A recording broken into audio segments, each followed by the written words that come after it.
This week on the SheerLuxe podcast, me, Maya and Harriet do a deep dive into who could possibly take the reins at Chanel. His direct quote was, "There's only one job I want, and it's Chanel." We also share the latest TV series that we really recommend. Eddie Redmayne's amazing, but I'm not a massive fan. After this, I'm like, wow, he is so talented. And we also delve deep into one listener's dilemma. She's not getting on very well with her colleagues.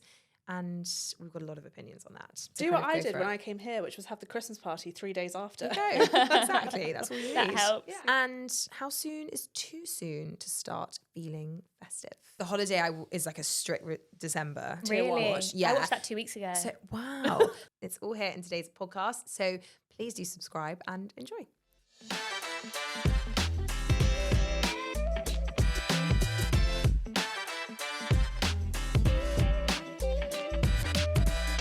Welcome to the SheerLuxe podcast with me, Charlotte Collins. This week, I'm joined by Harriet Russell and Maya Lucky. Hi, both. Hello.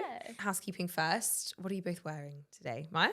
I'm wearing almost entirely Abercrombie, actually. Oh. My maroon bomber, my roll neck, and my jeans are all from Abercrombie. These are the best black jeans you can buy. They're the high leg wide, and my boots are Jigsaw. I'm really enjoying the Abercrombie Renaissance. Me It's so too. good. I have looked at this bomber It's a several really good times bomber. this season. Yeah. Yeah, they've got some good stuff. Yeah, really cool. Harriet? Turtleneck is H&M. My culottes, which don't really. Oh, they're clothes. I thought it was a skirt. Yeah, they're culottes. They're very wide and they have big pleats in, but it's Jaeger at M&S. And then my boots are last season naked, but they do have a very similar pair this year, and they've got like a wide shaft on them, so you can kind of put them over, put them under. Nice. I'm wearing a Massimo Dutti suede jacket, Zara jeans, Paris, Texas boots, and this little by Marlene Berger scarf, which has been ripped. I bought this a year ago, and oh my god, this is everywhere. Yeah, I This bought a version. Zara version Did you? this year. Yeah, and like There's mango. a Zara but version I'm going to go it's look after. identical. Like, I'm not saying this was so original, but there have been so It is many the of same. this now. Yeah. Can I talk? I've got some things to talk about myself for a second. You kick us off. Just a little update that I was talking about my hair colouring woes a few weeks ago, and I'm Yes. finally blonde again. I didn't know where to go, and I have an Aussie girl who blow dries my hair, and she's amazing, and I would really trust her to do my colour, but at some point she will move back to Australia, and I'm just like in this for long-term commitment. I don't want to have to find a new colourist. Anyway, it was like, fix my hair, please fix it. Anyway, she did an amazing job. I'm very happy to be It looks great. It blonde. looks Thank you so lovely. much. And also, something really exciting happened to me this weekend. You guys know I did a jewellery collaboration with Edge of Ember at the beginning of the year. And like the standout piece was definitely this green, for those watching, the green ring that was an homage to this other green ring of my grandma's, and we do it in black as well. And Claudia Winkleman wore both of them to present Strictly on yes. Saturday That's night. so cool. Which was so fun. I saw her Instagram, and she like stands in the lift to pose in her outfit before the show goes live. And I zoomed in. I was like, I really think that's my ring. And then Victoria on our team WhatsApped me being like, oh my God, I wasn't watching the show. She was like, and I was like, shit, do you think it is? And I was like waiting for confirmation. Anyway, confirmed by her stylist that so she wore the green and the black stacked on top of each other. So Cool. cool. So that was quite fun. I mean, Harriet Russell also wore it to dinner on Saturday night. There you go. Maybe the that was point. where she got her inspo. It was like 10 months ago, almost, or 9 months ago that it came out. So a fun surprise 10 months later. But still going strong. I just love her. Yeah, I was going to say, so and your much. idol. And my It's all idol. Pretty cool, yeah. So yeah, that was fun for me. What's going on with you guys? Harriet, you're excited about several things. Several things, yes. First and foremost, Friday is when Gladiator 2 comes out. Long awaited. Paul Mescal taking over kind of the main role. As far as I'm aware, it is a pure sequel. Is that right? Can I confess something? Yeah. I've never seen Gladiator. I don't think I have either. No way. But I feel like that is like a real, like, that's like Faux not pas. having, Yeah. like a real cultural Yeah. deficit. Yeah. And actually, me and my boyfriend last night, because we both want to go see the second one, he has seen the first one, but a long time ago. And he was like, oh, we should rewatch it. Of course, it's not on anywhere. Oh, really? Well, you'd think, wouldn't you, Yeah. that they would put it on somewhere to encourage people to So go and how see the do you second watch it one. then? I have to buy it or rent it. But yeah, I believe it is. There's a child character in the first one that Paul Mescal plays Yes. as an adult in the second one. And actually, I'm very excited because Joseph Quinn, who was in Stranger Things, if anyone remembers. But, He dates Doja Cat, which is a couple I just am obsessed Does with. he really? Yeah. That is a banging I couple, know. isn't it? It's cool. I think he's playing the villain from what I can tell online. And also, this is such an aside, but I actually think this is like such a like boss move, which is Barry Keoghan was apparently offered the part first, and he turned it down to do Bird, which is this indie film where he's playing kind of a council estate dad, sort of, it's quite a downtrodden sort of story, but everyone's saying that he's going to get an Oscar nomination for Bird. And I just thought that is a boss move, isn't it? That you think Ridley Scott comes to you, you're at the apex of your career of Saltburn, and you go, no, I'm going to do the indie flick instead, and kind of run the risk of it sort of crashing and burning, or as people are saying, it's going to be sort of the making of him. I respect that. There was a lot of backlash against Gladiator 2 when the trailer first came out because a lot of people didn't like the vibe. Yeah. But I feel like what's the vibe? So I heard this on another podcast that apparently the first film, like there's a lot of like very dramatic classical music and it's all associated with this kind of melodrama of classical music. And for the trailer for the second one, they used Kanye, Jay-Z, No Church in the Wild, and people were like, no, it's not this like cool rap vibe. It's just not the vibe. But I feel like that's people reading into a trailer a bit much. I'm not sure that is indicative of the vibe of the film. That's just trying to get people through the cinema doors. Who knows? All I'll say is up until like this moment, I've had zero interest in watching Gladiator 1. And yet I'm pumped that Gladiator 2 comes out on Friday. That's because of the hot men they've cast. I was like, all I'm thinking is fit. Yeah, This is because like... Pedro Pascal's in it as well. Yeah. Oh, yeah. Yes. Actually, maybe he's the villain. Anyway, I think don't really he's the care. villain. Okay. I think so. I don't really But Denzel Washington's in it as well because him and Pascal great were on. cast. It is a really good cast, so I'm intrigued. The Cher memoir as well. Yes, I mean, that doesn't come out till the 19th of November, but we did a new books roundup, which we do regularly on the site. That went out this week, and that was in there, and I was just absolutely pumped. I have a low-key obsession with Cher. Is it, is it an autobiography? Yeah, and it's only part one. Oh. The memoir, part one. It makes sense that she's got quite a lot to say.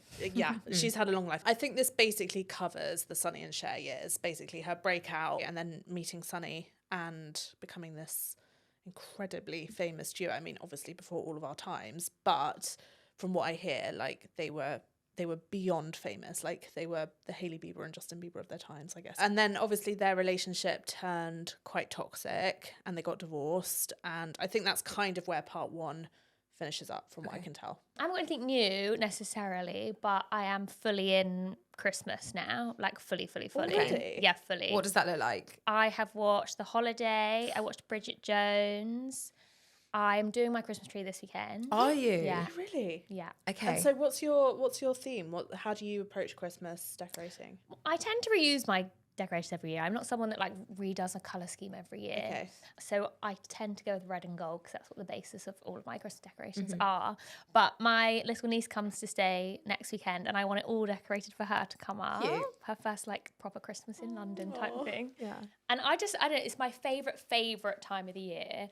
And often I wait too long and then because work gets so busy it all sort of passes me by. Christmas Day comes and then I'm really sad that I've missed it all, so I'm starting it early this year. Okay, fair enough. Yeah. I'm a bit like you, like I like to kind of have a bit of festive cheer from now onwards. There are tiers. Okay. So The Holiday is like a strict December Really? watch. Yeah. I watched that 2 weeks ago. So, wow. So I watched this weekend that terrible Tiffany's film on Prime. Have you seen it? Yes, With Christmas at Tiffany's? Is that what yeah, it's I think it's called that with Zoe Dutch, where they get the Tiffany bags mixed up. Oh, yeah. It's really bad. But I wanted something that was Christmassy, but not like a Christmas film I actually invested in. Sure. Channel 5 were playing Christmas films all weekend, and like I couldn't even believe the dialogue. I watched about 30 seconds worth, and I was like, this is not real. How did these actors actually like go into this room and say this without just being like, what is my life? This is so bad. This is not where I thought I'd be. Oh, yeah, exactly. There was one with the girl who played Gretchen Wieners from Mean Girls, and it's called like Christmas in the Castle or something. I've watched and they're that up one. they're up in Scotland. Do you know what? And they're literally like, oh, it's so bad. Like, it's so just bad. a parody The of acting it. is Oh, so it's so bad. bad. I even turned off the trailer halfway through on YouTube. I was like, For no, that, I can't. yeah, I really don't recommend it. About 6 seconds in, I was like, I can't do this anyway. But still, I think November, the 17th was quite punchy for a tree. Do you reckon? Yeah. I'm seeing lots of people put them up already. Some celebrities have done it. I think you've just got to do what works for you because I'm with you. It's a lovely thing to come home to.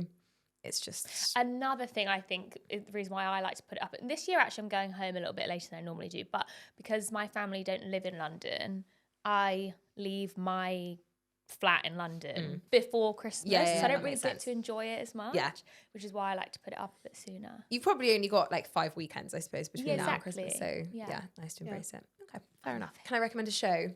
Please. I've been watching The Day of the Jackal it's on Sky. It's an HBO series. It's based on a novel from the 70s, so a lot of people will be familiar with it, starring Eddie Redmayne and Lashana Lynch. Eddie Redmayne plays the Jackal, who is an elite assassin. And I lied. I watched this last night. there we go. You have seen this. How many episodes did you watch?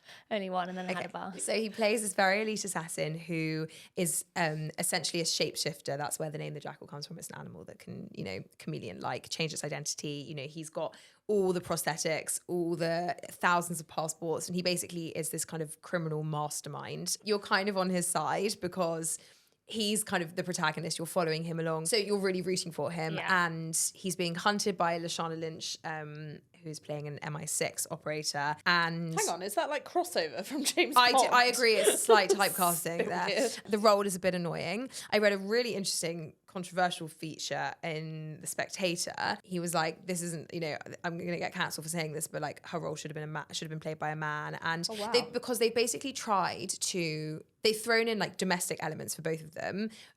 I'm guessing to kind of humanize them as characters. Like he's got a wife and a child who knows nothing about his career. She's also got a husband and a daughter who seem kind of like completely baffled that as an MI6 operator, she might have to like drop things and go away or might get injured or whatever. And it just feels, I understand why they've done that to kind of make them, as I say, feel more human. But it's a bit of a distraction and a bit irritating. And it's also a bit stereotypical, like, what, this woman MI6 operator, and obviously she's got a husband and a child who don't like the fact that she misses PTA meetings. Like, it's a bit like, okay, can we just move on from that? I don't agree that it should have been a man, but we didn't need this sort of domesticity in the background. He's amazing in it. I'm not, like, I think Eddie Redmayne's amazing, but I'm not a massive fan. After this, I'm like, wow, he is so talented.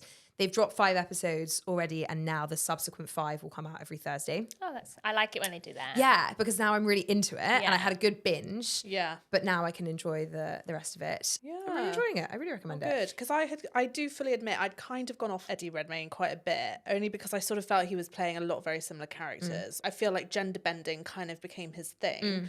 And obviously, whilst that's not to be criticised, again, I just felt he was sort of, because he does have these very like delicate features, it sort of lends him to those roles quite sort of physically, I suppose. But this is like the total opposite. Right. We've not seen him in this macho. Yeah, more masculine. Yeah, more masculine. This is like Bond. He's quite suave, isn't he? He is very suave, Yeah. incredibly well dressed, very slick. Yeah, Interesting. and it's quite refreshing to see him. I saw it compared to The Night Manager. It's kind of got that kind of vibe to it.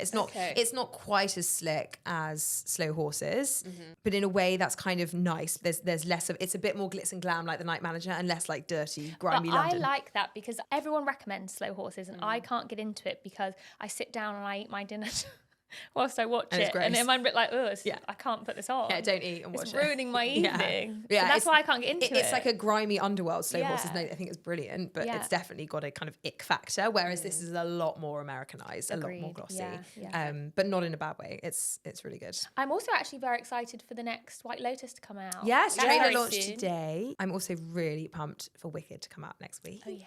I'm getting a little preview on Monday. I'm going to the premiere. Oh my God, I'm really really excited about. exciting. Need to find something green. I was going to say, to you wear. feeling dressing? Well, the dress code is green and pink, green or pink. So Are you not feeling pink?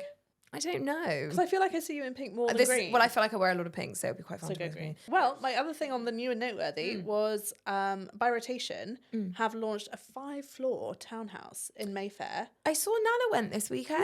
That's cool. Called the House of Biro, and Oh, that's what that is. yeah, and you can go, and they basically have. I mean, I don't know if it's all 5 floors are stocked, but obviously most of them will have clothes that you can browse and That's rent cool. there and then, That's like cool. on the spot. Which That is actually really cool. I've done that with her at Selfridges a few times, like physically gone. It's I quite do useful. think renting is great, especially at this time of year. But how many times do you order things to rent and then they don't fit, or they're just not right, or whatever? And this obviously costs. Yeah, that's down really if good. you're London based.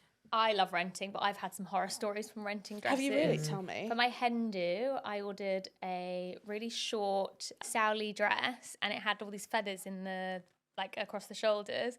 And I'm so last minute with everything, so I just threw it in my bag and went on my hen do, got it out to wear. It had eyelashes all stuck in it, fake eyelashes. Oh, that is great. Someone had obviously not noticed was all still, so they don't get dry cleaned half the time. No, they don't. And it was covered in fake tan stains. I had to wash all the tan that's really stains off of it sad. before I wore it. But it was my only option. Yeah, I guess I'm wearing this then. Sam had that. She rented a dress for her brother's wedding, and it arrived and it stank of cigarettes. Oh, no. I know, it's quite unfortunate. I have had really good success stories Yeah, as did well, you? but it is a shame when you get an outfit and they're not cheap to rent. So you're not renting like 2 or No. 3 and seeing which one works, are you? It is really sad then when it doesn't. So I do know that on her, because one of the questions that people ask a lot, obviously, is you don't know if it's going to fit and then you're kind of stuck with it. So on her, you can, if you return an item within 24 hours, then you get fully refunded. So you could, let's say, refunded? you just pay, or something, you pay like £7 or something for the return or £4 or something. So you could basically, if you found a dress that you really liked, you could, if you wanted to wear it in a month, you could rent it for a month's time, but also rent it for like 3 days time, try it on. And if it didn't fit, send it straight back. You'll get refunded, and then you can just cancel that future That's booking. a good tip. Yeah, Very so good tip. There you go. Don't be like me and order the day before and then No, not for your hen. to Do you ever have? I feel like this about my wedding so much that there's stuff that I was like, yeah, whatever, because you're thinking about so many things, and now I'm like, why did I not obsess over every single day? Like I've got so many of those kind of stories, and I'm like, why didn't I just care more? You literally said to me about 6 months ago that if you were to get married again, you would be the chillest bride and not worry about anything and have like the simplest wedding ever. I would be chill. I was a chill bride, but I didn't think about the details and like little things. Yeah, like I didn't. I didn't keep a hairdresser there, and my hair was destroyed after an hour of sweat. And like you can't even look at the photos; they're so sweaty. Yeah, I had these hair grips that were like behind my ears, which did a perfectly good job whilst I walked down the aisle. But then they sort of came forward throughout the day, and I couldn't figure out how to get them back again. Yeah. So in quite a few photos, we've got like a curvy grip there. Yeah, I look so know what you're primary going school. for. Yeah. Like, how the fuck did she do this? I can't even put my hair behind my ears. And then my day 2, I was like, I'm going to go for a colourful outfit, not a white one. Didn't really think it through, just bought a bikini and like this cover up because at a pool party. Put it on the morning of and thought, this looks absolutely horrific. You're like, now what? I look at all the photos and think, you look awful. We did exactly the same. We did a beach club the day before, and I didn't buy an outfit. Yeah. I just was like, what shall I wear today? Eeny, meeny, miny, mo, and just put on a random bikini. Like you're going on a regular holiday. Yeah, the other thing I did is I laugh at it with my friends all the time. Like we did this beach club the day before, and I got like obliterated. If the day before the wedding, absolutely. I got quite drunk. I got home and I was supposed to have this like special night before the wedding with my parents. I was like, I've got to go to bed. Sorry. Like now, I think I'd be in like a cryo chamber for 2 weeks in advance of my wedding. Like the idea that I just drank like a magnum of rose. I was really young, so I guess I could get away with it. But like the puffiness. No, I was What the did you exact same. do? We had a drinks reception the night before, and I was like, of course I'll be sensible. Like, I want to look my best, beauty sleep. I'll leave by 9 p.m. My dad had to drag me out. He was like, you told me if you hadn't gone to bed by 11 that I need to take you home. And I was like, I'm having so much fun with my friends. I don't want to This is go. you leave your own party. Yeah. Although Everyone else stays. I had always been really stressed that I wouldn't sleep the night before my wedding. So if you get blind drunk, then you do sleep. sleep. So there you go. Yeah, you do that worked sleep. quite well, yeah.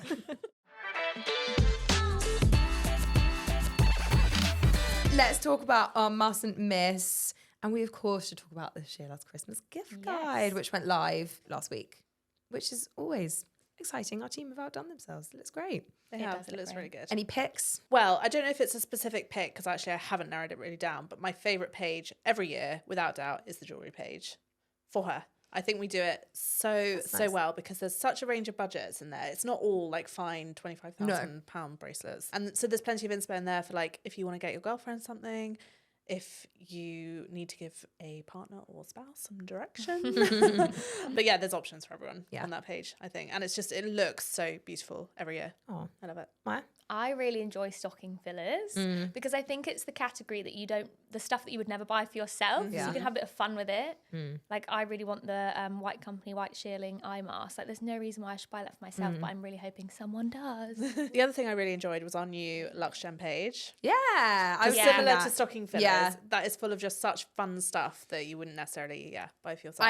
I so agree because teens is obviously a bit young for us, but it's really nice to have the LG, which is just a slightly more kind of fun stuff. Speaking of, LG have worked in partnership with ASOS, and there is a Luxe Gen edit on the ASOS website, which you guys will see. We'll link it in the notes below. And first of all, it's super cool. Like all of their headshots are across this ASOS page. And it's a bit like you were saying, I was just browsing through the product on it before, and it's not necessarily, it looks different to a SheerLuxe edit, but actually there's loads in there that we would probably shop, and like some good stuff that you wouldn't necessarily spot on SheerLuxe. So it's always worth checking out what the LGs are up to. I like the pet page, personally. So there was some peanut butter Cute. I have to say, I am actually looking after my sister-in-law's dog this Christmas because we're house sitting for them, which is exciting. We get a big grown-up house for That's Christmas. nice. Yeah. I don't necessarily see you with a dog. She's a very quiet, tiny old terrier that Okay. like honestly wouldn't even notice in the room. Okay. So I was sweet. like, I think I need to buy her a Christmas outfit. Yeah, cute. Cute. I saw a reel, like this reel had gone so viral, which was someone had done an H&M try on reel, but with their dog, and they were just That's going through all the little jumpers for amazing. dogs, and they are so cute. What do you tend to get Scooby then? Last year he got a really beautiful bow, a big red bow that says Scooby on it, which is from Gigi and Olive. I think the peanut butter will suffice. Will be it, yeah. Does he Actually- like wearing costumes? Not really. We've got Yeah. this little jumper for him, and when you put it on, he walks around the house. Oh, Like, sad. yeah. Maya, you've got a little festive event on your list. Yes, the tickets will actually already be out, so they might be sold out. You They never might be know. sold out. But we are hosting a SheerLuxe X LuxeGen Christmas sing-along. It's on the 27th of November in Eccleston Yard in partnership with Ami. And we're going to have a fun, festive evening, singing lots of Christmas songs, drinking wine, eating cheese, Yeah. mingling. So if there are tickets still available, grab them. If not, you can see it online. I don't know if you heard my first fight of the day with Ali. We've fallen out was a gonna couple say, of times today's been today. rough. Yeah. But Ali, who's our digital designer, mocked up the songbooks, and we had quite a long meeting last week about what the songs Yeah. should You be. guys were in there singing a long time. which was obviously a nice thing to do for work. But like there was a thought process that went into the selections. Anyway, Ali is known in our team to just use her own creative license when she doesn't like something. So she presented me with one version, which was the version we chose, and she doesn't like Deck the Halls because it does look a bit funny on the page. It basically just has fa la la la written out like 10,000 times. It does look a bit silly. So she made the executive decision to replace it with oh my god, it's basically a Christmas song that you have to sing in the round. Like it just doesn't, you can't sing it by yourself. Like it's just not possible. And anyway, she said, I think we should just do Feliz Navidad. I'm like, no. Ali's Spanish. Anyway, so we landed instead though on We Wish You a Merry Christmas because we didn't have that, and who doesn't, yeah, who that's doesn't like classic. that one. Yeah. Yeah. So And it was fun. Deck the Halls can be a bit boring.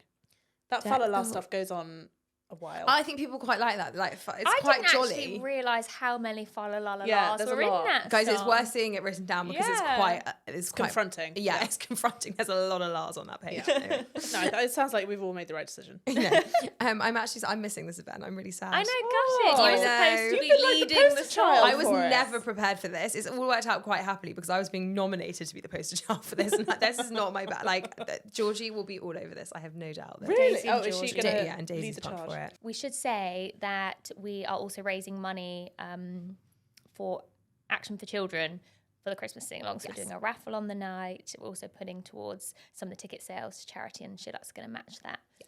It's all for a good cause. Yeah, as well very as nice. fun. If there are tickets left, yeah, there's a chance to win a Selfridges advent calendar and lots of fun things going on. So later on, we've got favourite celebrity moment of the week, but I'm going to ask that now because I can use mine to launch into the thing we're going to talk to next. Okay. So I want to ask you, Harriet, what has been your favourite celebrity moment of the week? Without a doubt, it has to be the soft or maybe hard launch of Harper Beckham's career as a beauty influencer. So for Oh, anyone, you're talking about that. I thought you were Well- going to talk about her speech. yes, from the awards. it's twofold. So first of all, she accompanied her mum, Victoria, to the Harper's Bazaar Women's of the Year Award, where Victoria was a recipient, and Harper sort of presented her with the award, which is quite punchy for a 13-year-old. Oh, I thought it was so sweet. Well, so did I. Sort of like when I first saw it, I thought, oh, that's a really nice idea. That felt sort of quite genuine. And then basically the same evening, they put a reel up on Victoria Beckham's Instagram of Harper getting ready for the awards, of course using the Victoria Beckham beauty line. And then the next day, literally the following day, she put up her first full-length kind of makeup tutorial for no reason whatsoever other than like, I'm now a beauty influencer. Okay, interesting. And of course, the internet went absolutely mental and lost their minds over the fact that, you know, Victoria Beckham is like hard launching her daughter and she's going to be the new momager. She is only 13. That is very That's young. really young for It is beauty. young, Yeah. People love to hate the Beckham children, which I think is really mean. Like, I think it's really unfortunate. Like, They are in a difficult position. they're in a really hard position. There's They're not nothing allowed their own careers almost. they're not are allowed they? to, and like It's as close to royalty as you get, I think. yeah, and this is that they can't help who their parents are. Like, we should at least try and let them. And look, I completely understand that talent should be merited, not nepotism. But like, why shouldn't Brooklyn Beckham be allowed to launch a hot sauce? Like, you Which don't have Sherry to buy says it. is very good. Yeah, but like, if you don't like it, you don't have to buy it. Yeah. But like, what he has to do something in life. Yeah, totally. So kind of let him. However, 13 is quite young to be using a lot I of think beauty it's products. really young, especially kids are now really into skincare beauty, yeah. and beauty, and it has become this whole category in itself. I mean, Sephora probably wouldn't even exist if teenagers weren't so obsessed. But there with is this it. like warning wave. So if It anyone makes read it worse. Yeah, if anyone read the recent business edition, I interviewed Rena and Aaron, who are the people behind Indu Beauty. So Rena's mum is Ruby Hammer, and Aaron Tassley founded and then sold Feel Unique to Sephora. So they've got this amazing background in beauty, and they've started a brand purely for teens. And they were sort of talking me through sort of why launch a beauty brand at all in such a saturated market, why launch one that's aimed at a specific age group. How do you make it aspirational when all they want is like Drunk Elephant? Yeah. And he was saying that, you know, the idea sort of came from his own 13-year-olds who were using retinol I from know. Drunk Elephant. I mean, They're it's obsessed not. with these high topical ingredients that I'm 32 and I don't use half of these ingredients that like 11-year-olds are putting on their skin. And like, there are some benefits to it. Like, I didn't use an SPF until I was in my 30s every day, and I was using makeup wipes until my mid 20s. Like, it's great in a way that they've got the education that we don't have, because hopefully it means they will have, you know, a lot less sun damage than we have, whatever. But there's definitely, like, you know, there are plenty of ingredients you shouldn't be putting on skin that young, and they could be doing themselves more harm than good. And it was interesting actually, because when I was interviewing the Indu team, they were saying their biggest challenge is like selling this idea to teens that they should be using age appropriate products, because there's like almost zero that's sexy about that. Yeah. Like, there's nothing aspirational. And I know what they mean. Like, when I was 14, I wanted to be using Estee Lauder because that's what my mum used, and I thought it was like the height of glamour. And of course I didn't need it. So it's hard to sort of sell to a younger customer and say, like, you don't need Drunk Elephant, you need this. Like, very straightforward. They're like, but I want Drunk Elephant. Yeah. So it is a challenge, but I don't know that Harper Beckham using like £32 eyeliners is necessarily going to help the issue. The only thing I will say in her defense is that it was a very like Hailey Bieber-esque makeup tutorial, by which Like it's minimal like, product. yeah, I'm going to go out. Okay, I'm ready. honestly. Okay, that's good. I get served those Hailey Bieber videos all the time, and it's I like love them. my 5-minute makeup They're so routine to whatever, funny. and someone zooms in on the foundation that Hailey Bieber's using, and like you say, she literally just goes, and then her eyebrows. For those listening wise, very lightly dabbing her face. Lightly And I'm like, I don't look as perfect as you used to No. start with, so I'm never going to look like your end result either. I always have that with Olivia Jade, you know, Jacob Elordi's girlfriend. Oh, yeah. She always comes up on my TikTok, and she's like this most like flawless, beautiful girl, and she'll literally do like a dab of Vaseline and be Yeah. like, "That's my routine," and I'm like, But everyone laps it up. Everyone Everyone laps loves it the up. product. And I I'm like, know. Hailey Hailey Bieber, Bieber, my- what I'm seeing. But sorry, beautiful people selling product is hardly like a new phenomenon. I know, but they're It's just- being very transparent with how they don't need any of these Yeah. products, and they look already perfect to start Yeah. with, and people still seem to zoom into something on her shelf in the background so closely, and then a viral video gets made out of it. It's wild. But also, like, there's been so much backlash, rightly, about photoshopping and photo editing. But these days, I don't think people know the amount of work that people are having Yeah, done as well. for So sure. you can't look at and that's not to say Hailey Bieber has certainly had X work done, but there's no point watching Kylie Jenner do her makeup routine, because Kylie Jenner has all the money in the world to Did we spend on learn her nothing face. from the lip kits? Yeah, exactly. Like, that's not what her face looks like. Like, You're not it's- gonna get those lips. No, yeah, the product's not going to help you, because she's alone. having XYZ done, which you're not having done, and We're all taking NAD every day now. That's yeah, the thing, and isn't having it? the Yeah, but what's- I'm obsessed with NAD. wait, I would love to if I could afford it. I know what's it is NAD? expensive. So, well, it's a supplement essentially, and don't ask me what it stands for because I won't be able to remember off the top of my head. It sort of like reverses time on your cells. So I don't know that it necessarily like makes you look younger, but for me, it definitely like gives me a massive energy boost. Do you remember? I've been ill like 3 times this year, quite majorly. You had I've quite a significant. I had a significant infection in January and then COVID twice. But after the last bout of COVID, I was like, right, I have to find some sort of support because clearly my body's not doing it on its own. and I started taking the NAD supplements from Arta. So you're taking them orally? Yes. A lot of people do get it by drip, Yeah. don't they? Which I think is the more like celeb kind of probably route, if you want to do that. But I personally find these supplements, I never do this. And Arta is a brand we've worked with on and off, so I have absolutely no reason to reach out to them. But I did, because I was like, I feel like I need to personally thank you for making this, because the difference it has Really? made. What, for your have I energy been ill levels since and- that last time? So yeah, I'm obsessed with it. I think it really But works. it's really expensive. It's if you get it, well, so Hailey Bieber and Kendall Jenner get it like multiple times a week in an IV drip, and that's really expensive. Yeah, it would be. It basically is turning them into vampires that don't age. Like they're just not aging because of it, and it's like scientifically proven to like it's a biohacking technique basically. Maya, any celeb moments of the week? I mean, it's a bit boring to talk about again, but now all of a sudden, lookalike competitions seem to be coming out the woodworks left, right, and centre, don't they? It's a trend. It's a real trend. What we had Paul Mescal and Harry Styles this week. Harry Styles was in London, wasn't it? They didn't look that much like Harry Styles. No, they really did not look like. Like, if anyone is out there thinking, oh, there's a whole pool of Harry Styles, there are not. There are not. He is unique. No, he's unique. He's a one-off. But people were kind of more in fancy dress, weren't they? Yeah. But it's weird that it's becoming a bit of a phenomenon. Yeah. I feel like it might be a quick burst. I was going to say, I think it's going to die. burn out quite quickly. Yeah. We need some female ones. I want to see some like. That's true. It's you been know. If very you had to gender-specific. enter a celebrity lookalike contest, what do you think you'd have the best chance of winning? Go on. This is not me being like. I know, don't think- I know who you're going to say. Do you? Cara Delevingne. Yeah. Oh, Not I've never thought that up anymore. until now. Yeah, when she looked, when she Her early modelling yeah. days. Yeah. Yeah. I used to, because I also was very into, I'm still into brows, but I like to do brow lamination now, a little bit more subtle. I was a HD brow Yeah. gal, and she had Yeah. obviously these huge brows when Yeah. she first got into the modelling scene. So I kid you not, I was walking down Brick Lane once, and someone ran up to me and grabbed me by the shoulders and went, "Oh God, I'm so sorry, you're not Cara." And I was like, Ooh, like, no, I was like, Callum, yeah. she thinks I'm a supermodel. That's like a really nice thing to be mistaken for. Never happened again. But anyway, so I'd be her 10 years ago when I was also 10 years younger. when we were all a bit younger, yeah. Great. I've never been told I look like any celeb. Well, that's not true. Someone at the FT once told me that I reminded them. I don't think they meant in looks. I think they meant in demeanour of Nigella. But I think that's I see that, Harriet. actually.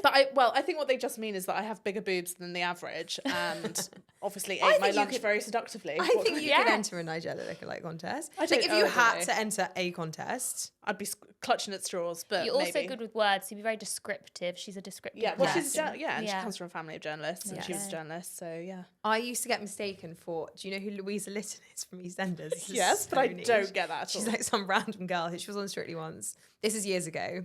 I don't think I look like her. You have been told that you look like Sarah Jessica Parker before. Oh yeah, I have, but I don't think I do. I think it's just because you have the long blonde, like Yeah. long hair, like And I have that, quite a long face. and the and long so Sort of does like she, yeah. late season 2 Carrie. Is that what we're No, going she's got for? quite her curly hair then, hasn't she? No, when Oh, she's you know, she's got the straightening long it. straight hair Yeah. in her John Bon Jovi phase. John Bon Jovi, yeah. It's the whole trying to leave the toothbrush at Big's house phase. Yeah, then. Yeah. Yeah, when she farts. Long No, straight that hair. was season 1. Viewers, you've tripped into mine and Charlotte's obsession with Yeah. Sex and the City, and now we're in a black hole. Yeah, she's quite a good one. Maybe I'll go Yeah. for that. But also, she's about 30 years older than I am, so I was going to say maybe. younger version. Can I tell you about my celebrity moment of the week? Go Because for it's going to move very nicely into our hot topic, which is Kaia Gerber on the front cover of American Vogue, which has been guest edited by Marc Jacobs, who we are going to talk about. But this is the first time ever in US Vogue's history that a guest editor has taken the reins, which is quite, wow. I don't know, I saw a lot of people on the internet kind of speculating about how seismic that was, that Anna's kind of finally, I think it's more, I don't think it's like, wow, she's clearly Well, I ready think to hand there's a over reason. the reins. Okay, well, let's, Ooh. yeah, well, I think I know what you think the reason is, and I don't think you're right, but we'll come to that. So Kaia Gerber, as they say, is the cover star that Marc Jacobs has chosen, and it's so refreshing. It's a proper editorial. Like, you know, US Vogue, obviously, I don't know if you've both watched the Vogue documentary, but they made such a thing of how in the 90s, Anna Wintour was kind of the first person to put celebrities on the front cover, which obviously was like, you know, a huge industry step change and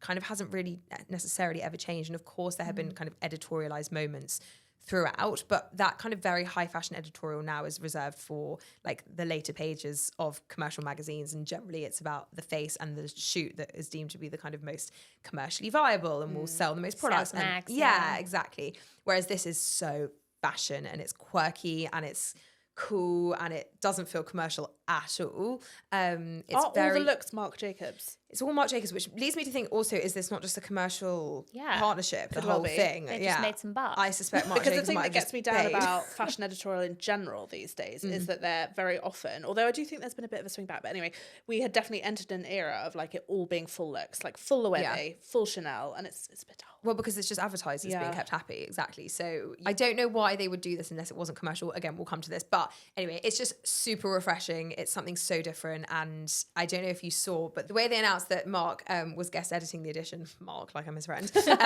he's wearing his hair, like it's kind of, it's very feminine. It's kind of short black bob at the moment. And they have just the back of Anna's head and the back That's of his very head cute. next to each It's other. really And cool. yeah, it's very, very iconic, very clever. But also the Kaia images are so strong. Yeah, Like they're like, some of the amazing. strongest images they've put out, I'm going to say, for like at least a year. It's just so unusual Yeah. now, like to see exactly that, you know, like I'm So trying to think of punchy. who we've seen on the cover of Vogue this year, but you know, it's been Kamala Harris, but you know, it's these kind of public figures. But let's talk about Marc Jacobs, because Harriet, I know that was your hot topic this week. Yes. Well, he did an interview with the Wall Street Journal probably about a week or two before the collab with Vogue was announced, and in that interview they talked about Chanel and the fact that Chanel at the moment is without a creative director, and there is feverish speculation over who it will be.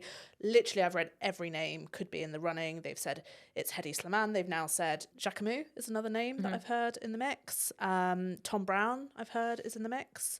And then when the Chanel owners took a 40% stake in the Row a couple of weeks ago, there was massive speculation that meant the Olsen twins were going to go to Chanel and do both.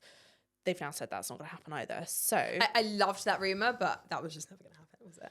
I just think they're too, like, it's weird to say this when the Row has actually been going since 2007, which not a lot of people realise, but I still think they're too green, as in they've only hit this peak in the last, 2 years? They also have no legacy outside of their own aesthetic, like, you know, which, sorry, you could say for so many I was creative gonna say, you directors, could but say it's- that for, but like, it's- Raf Simons or yeah, but it's so someone, not, their look is so not compatible with Chanel.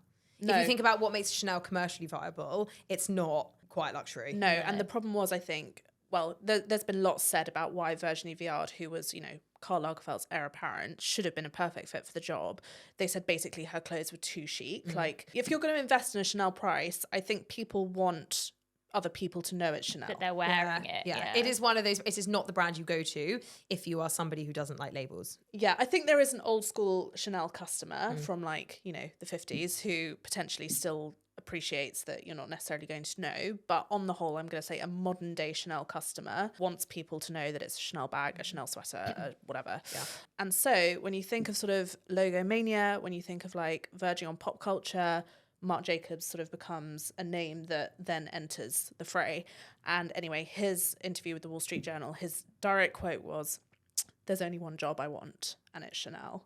And he said, "I haven't been asked, but it's the only job I want." And I don't know, discuss, like, what would your opinion be of Marc Jacobs at Chanel? I really didn't know how I felt about it when I read it. I think it's a more interesting option than so many of the others that have been discussed. Like Hedi Slimane, like, he's so French, and like it's, you know, it's a very clear aesthetic. Then look, he did so well at YSL, he did so well at Celine, but it's just it's such a kind of, we would know exactly what we were getting from that version of Chanel, whereas I feel like Marc would bring something. I mean, what Hedi does do well is he merchandises like an expert. Yes. Like, he can, you know, he brought back the Triumph logo, and now everyone's got a Triumph belt, a Triumph yeah. bag, a Triumph sunglasses. Like, And also he made it kitsch. Like if you think of like the sports merch and the beauty launch and like all of that, and that is modern day Chanel. yeah, it's merchy. So I get people drawing sort of those dots together. I understand that would be a fit. I think sometimes, you know, people think, oh, sharp blazers, like that's not very Chanel, but I think he's more than that. But Is he though? He's skinny ties, he's skinny jeans, he's sharp blazers. Is he that much? But he's quite innovative. As far as his high-end designer goes, he is pretty innovative. Well, and what I hear is that the Chanel owners, who are still this sort of private family, isn't owned by an LVMH or a Kering group or anything like that. They are profits driven. That's not what that I mean. LVMH Like, he finds aren't. new routes to go down. However, my favourite rumour is they're going to do a version of Pharrell at Louis Vuitton. Oh God, and who? Sophia Coppola. Let's I don't know who that is. She's Well, well, she's a film director. Lost in Translation, Marie Antoinette. I don't know anything. Okay, never mind. And also that silly one, the bling ring. The bling ring. Oh yeah, watch that one. There you go. Nailed it. We got Myron. Sure.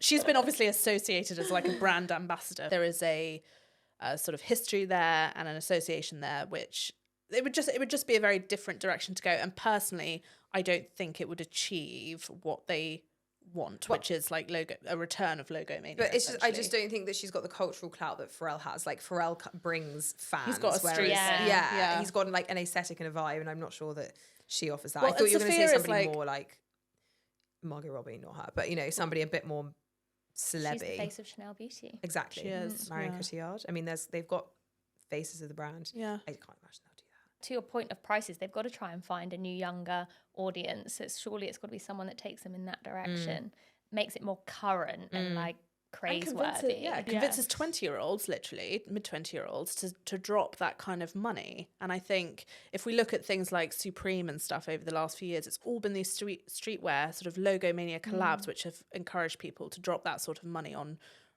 very kind of outlandish, frivolous things. So they need someone with similar clout. I don't necessarily agree with you about the have to speak to the kids thing. Like, I think so many luxury advertisers are trying to speak to Gen Z at the moment, and it kind of blows my mind because they don't have the money. So, spending power, no. if you look at some of the TikTok talent who are being used to, advertise or cart about these real designer things or do unbox, I'm like, who are you talking to? Well, I would kind of argue that a little bit because, yes, okay, the kids don't have the cash, but generations now are finding careers in new directions that were not available to us, that can earn a lot of money, not pay for a lot of things like outgoings. So they've got more money to spend at a younger age. Yeah, you're right. They're not on grad schemes until they're in their late 20s anymore. Yeah. And arguably, you would speak to a 25-year-old would perhaps be less inhibited about spending X amount of money because they don't have kids yet. Yeah. Maybe they don't have a mortgage yet.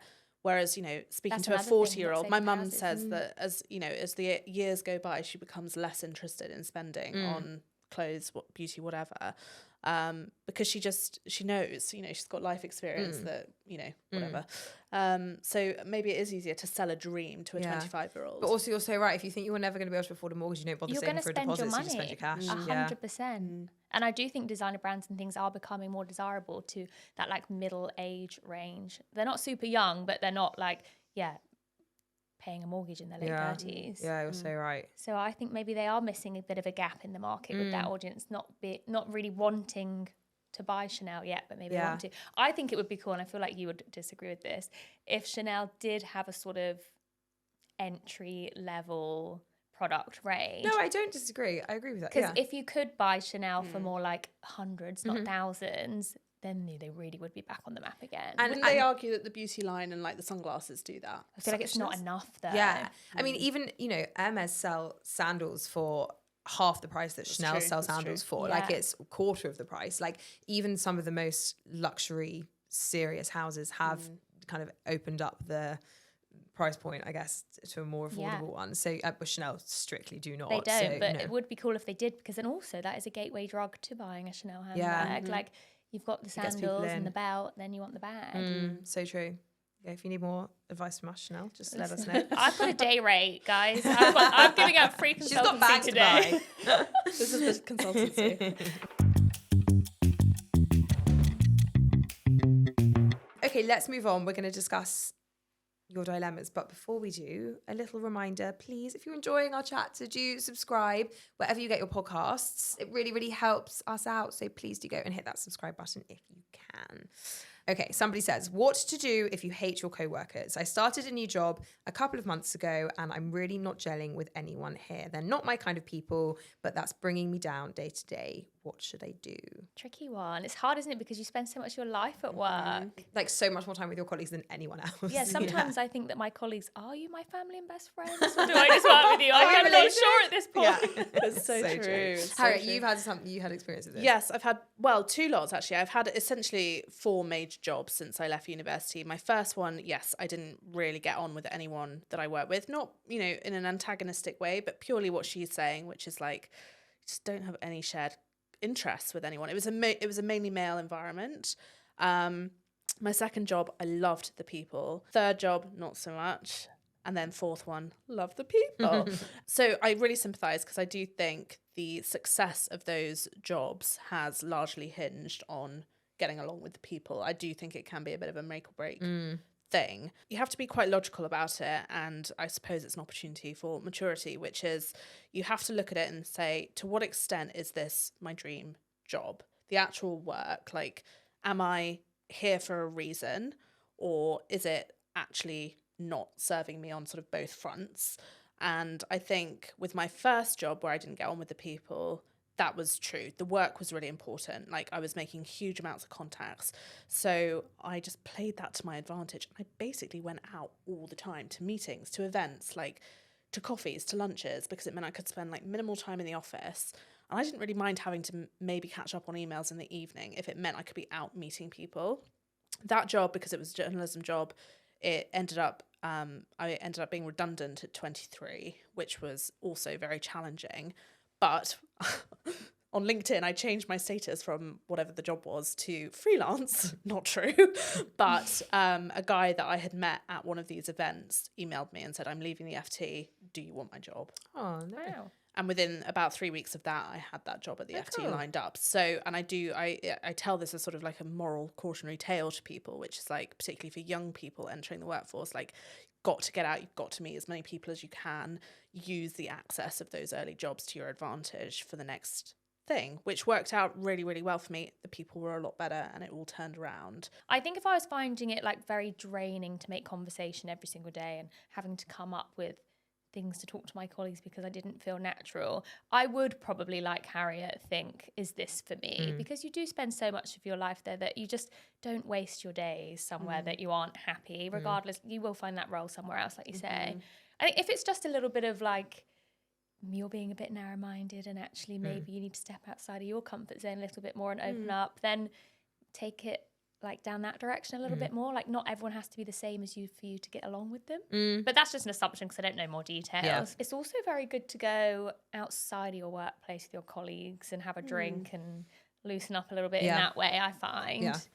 Sometimes people just have boundaries at work, and maybe that's what it is, and you've not been there very long. Yeah, you need that Christmas party where you get chatting to the random people that you've never spoken to. And and it's true actually, because I think even at the FT I wasn't like dead sure straight away that these were people I was going to get along with. But I can remember someone inviting me for a drink and me thinking like, oh, do I really want to spend an evening with them? And it was so the gateway to the rest of my time there, which was, as you say, they were not completely different people, but they were very loose outside of work compared to in the office. And yeah, it was a very different feeling from then on. It was like it's like you'd seen them in the wild. So you do need to put yourself out there in the early stages. I mean, we're lucky we haven't had to start new jobs, but like when you're the new person, it's really hard. Yeah, that's scary, and you have to do what I did when I came here, which was have the Christmas party 3 days after. Okay, exactly. That's all you need. That helps. Yeah, get very drunk with Rich. Yeah, I remember this. There was some dancing between you and Rich, which was an organised dance. There was a routine. It was a lot. I remember it. Did you guys know that Inferno's is shut midweek? Well, did you get told this? Nowhere's open on a Wednesday, Charlotte. Archer Street. I'm pretty sure it probably only opened to like 11. Sorry, are you guys still in your era of going out midweek? No, not like day to day. This is for the Christmas party. We're supposed to go out after the Christmas party, and we had this big Inferno's plan, which was like, if we hit 500,000 Instagram followers, we promised the girls a night out and that I would get in the cage, which like they find a lot funnier than I do. Like, I don't see why that's weird, but sure. But you know, our Christmas party's a Wednesday and Inferno's is only open on a Friday and a Saturday. Yeah. Margot Robbie will be devastated. So if you're a fun nightclub in Southwest London, let us know. Invite us. I wonder if the Clapham Ground's open on a Wednesday. Katy Perry was there. Yeah. What? At the weekend. At Clapham Grounds? She sang. I'm not surprised because random. I go past it on the bus every single day. And yeah, I would say like sometimes on a Monday night, it's absolutely banging. I'm like, what is going on? I do think that the most important thing about work is that you need to feel like you can be yourself at work. And if for whatever reason your relationships with your colleagues aren't allowing you to do that, then something's off and you need to address it. It's not serving you. Yeah, and maybe you can talk about it more from like a boss point of view, because if no one's watched it, everyone should watch Charlotte's interview with Ben Gallagher. I mentioned to her the other day that it popped up on my YouTube like algorithm. I was like, oh, it's Charlotte. She's done an interview with Ben. So I just popped it on for a bit of like, oh, you know, wonder what she was wearing, sort of thing. I ended up watching the whole thing. It's like an hour and a half. I was absolutely compelled. It's really long. I worked there. I already know most of this. Listen to her again. Yeah, seriously, again. I said to my mum this week, like something about you. She was asking me about work, and I was like, we should listen to this podcast because I kind of like summarised it all there. Yeah, exactly. Like you can find out a bit more there. And I I said something like, you should download. Oh yeah, well, I saw it and I just didn't really think it was for me. I was like, what? An hour's interview with your daughter? I have to say, my dad does on TikTok now. I don't know why he's so into TikTok all of a sudden, but he goes, he messaged me a couple of weeks ago and said, I've just watched you and Hodge on the podcast debating whether you're going to have a TV in your bedroom, are you? I was thinking, oh God, Dad. My God, there was a lot of not the sex chat to watch. Yeah. I was like, that's Hodge, she's obsessed with porn. It's nothing to do with me. Yeah. Abort. Yeah, you don't want your dad watching. Anyway, on that podcast with Ben, you talk a fair amount about how your role here has evolved. I feel like I can be 100% myself at work, whoever I'm with, but there are, I guess, just like tiers to be unlocked with different people. So by that, I mean different levels of seniority. So I can sit in a room with people of every level and chat like this, and I feel like I get to be myself, but there are levels of things that I would say or wouldn't say, depending on who's the there. person. And I guess that comes down to like what professionality. But this plays into this, doesn't it? Because if you're feeling like, oh, my boss is really distant and I hear her talking about her personal life to someone else, but then she never talks to me about it. It's like, well, that just might be a like hierarchy. Yeah, It's something you're going to have to get over. Yeah. There is a level of boundaries and respect, and like you can be really good friends with someone, but like if they really back chat you in a meeting and they're really junior, like that's not okay. And like we've talked, there's examples before, we have a very relaxed working environment where people can feel like you're all just friends, which is a really lovely thing, and we wouldn't want to take away from that. But then there are obviously then times that people overstep the mark. I feel like I've always had pretty good boundaries even from a young age in terms of like respecting my seniors, because I've been in super junior roles, obviously starting out my career and things, but I feel it's quite easy for younger people, especially, this might be controversial, but Gen Z people don't seem to actually have that same sort of like emotional intelligence at work as to what those boundaries could be, like whether coming up to work late is appropriate, whether working from home with a towel on your head is appropriate. Like I've seen all these things. On Zooms, you mean? Yeah, that's about it. Because very good, very nice. Thank you so much. Thank you for listening. If you have any feedback, please do email podcast@SheerLuxe.com. Please don't forget to subscribe and do look out for our question box. We really love getting your dilemmas. So anything juicy, do send it to either podcast@SheerLuxe.com or reply in the question box on social once a week. Thank you so much, and we'll see you next time. Bye bye.